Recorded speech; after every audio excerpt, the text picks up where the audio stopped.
تبارک الذی نزل الفرقان، سورۃ فرقان 18واں پارہ شروع ہو رہا ہے، تبارک الذی، بابرکت ہے وہ اللہ، اللہ جو اللہ اتنے عظیم ہے، اس کے نام میں کتنی برکت ہوگی۔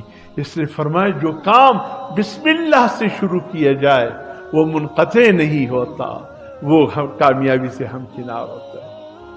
اے دکانداروں تاجروں، تم سے کہتا ہوں، گلہ کرنے والوں کہ دکان یا چلتا نہیں یا چلتا تو خوب ہے لیکن برکت نہیں ہے، کیا کبھی غلطی سے بھی صبح آ کر اپنے تالے میں جب چابی رکھا بسم اللہ کہا؟ کبھی بھول سے بسم اللہ کہا؟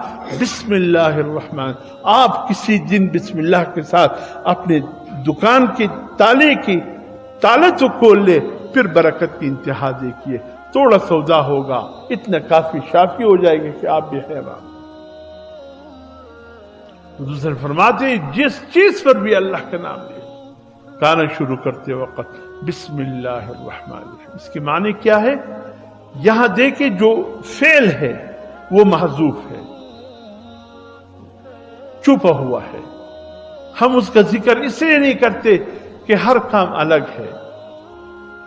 دکان کھولنے وقت بسم اللہ، کھانا کھاتے وقت بسم اللہ، پانی پیتے وقت بسم اللہ، سفر کرتے وقت بسم اللہ، وضو کرتے وقت بسم اللہ، ہر جگہ بسم اللہ ہے۔ آپ حیران نہیں جاؤ گے، فعل تو یہاں ہے نہیں، فعل محذوف ہے۔